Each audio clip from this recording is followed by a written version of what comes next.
ఇవాళ ఈ ప్రాంతంలో బోడబండ కావచ్చు, ఎర్రగడ్డ కావచ్చు, యూసుఫ్గూడ కావచ్చు, వెంగళరావు నగర్ కావచ్చు, లేకపోతే ఈ ప్రాంతంలో ఉండే ప్రతి బస్తీ కొత్తగా సమస్యలు వచ్చినట్టు ఇవాళ బీఆర్ఎస్ వాళ్ళు మాట్లాడుతున్నారు.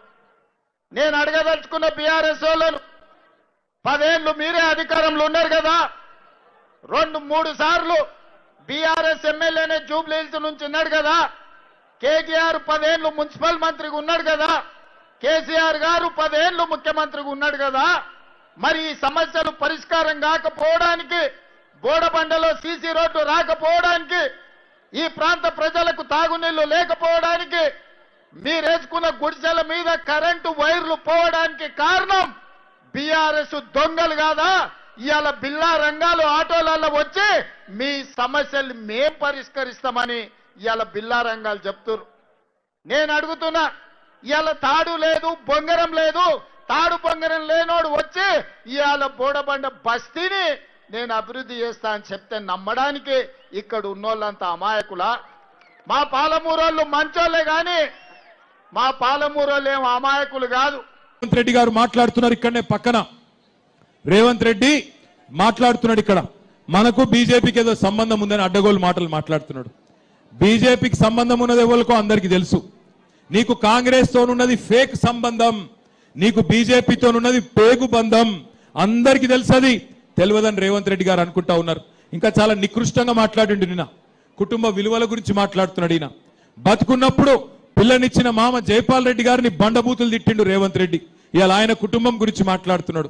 ఇక సెటిల్మెంట్లు చేసేటోడు కూడా సెంటిమెంట్ గురించి మాట్లాడబట్టి ఏం చెప్పాలి మీకు నేను? సెటిల్మెంట్లు చేసుకొని బతికే బ్లాక్ మెయిలరు సెంటిమెంట్ గురించి మాట్లాడుతూ ఉన్నాడు. అందుకే నేను మిమ్మల్ని కోరేది, కాంగ్రెస్ కు బుద్ధి చెప్తేనే 4 కోట్ల మంది తెలంగాణ ప్రజలకు లాభం అవుతుంది. ఆయన నాకు తెలియక అడుగుతా, ముఖ్యమంత్రి అంటే ఆయన వస్తే ప్రజలు ఏం ఆశిస్తారు? ఏం చెప్తాడు మా కోసం? కొత్త ఏదైనా పథకం చెప్తాడా, ఏమైనా మంచి మాటలు చెప్తాడా అని చూస్తారు. కానీ రేవంత్ రెడ్డి గారు ఏం మాట్లాడుతున్నారు? లాగుల తొండలు వదులుతా, నేను మీ గుడ్లు వీకి గోటీలాడతా, పేగులు తీసుకొని మెడలేసుకుంటా, బోటి కొట్టిటోను నువ్వేమన్నా పేగులు మెడలేసుకుంటా? నాకు అర్థం కాదు. పేగులు మెడలేసుకుంటా గివా ఒక ముఖ్యమంత్రి మాట్లాడే మాట. ఇంకొక మాట మీరు ఆలోచించండి.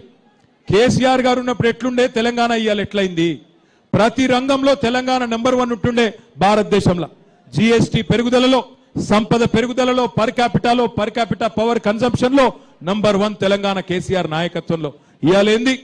ఆఖరి స్థానానికి వెళ్ళిపోయినాం. మొత్తం భారతదేశంలో 28 రాష్ట్రాలుంటే ఆఖరి ర్యాంకు రేవంత్ రెడ్డి గారి ఘనత, రేవంత్ రెడ్డి గారి గొప్పతనం వల్ల రియల్ ఎస్టేట్ నాశనం, వ్యాపారాలు నాశనం, అందరి బిజినెస్లు దెబ్బతిన్నాయి, రాష్ట్రం మొత్తం పరపతి డౌన్ అయిపోయింది. ఏం మాటలు మాట్లాడుతున్నాడు ముఖ్యమంత్రి? కష్టాలు ఉండవా ప్రభుత్వాలకు, రాష్ట్రాలకు? కష్టాలు వస్తాయి, కానీ తట్టుకొని నిలబడాలి. కేసీఆర్ గారు ఉన్నప్పుడు కరోనా రాలేదా? కరోనా వచ్చినప్పుడు 2 ఏళ్లు మొత్తం కారోబార్ బంద్ అయింది.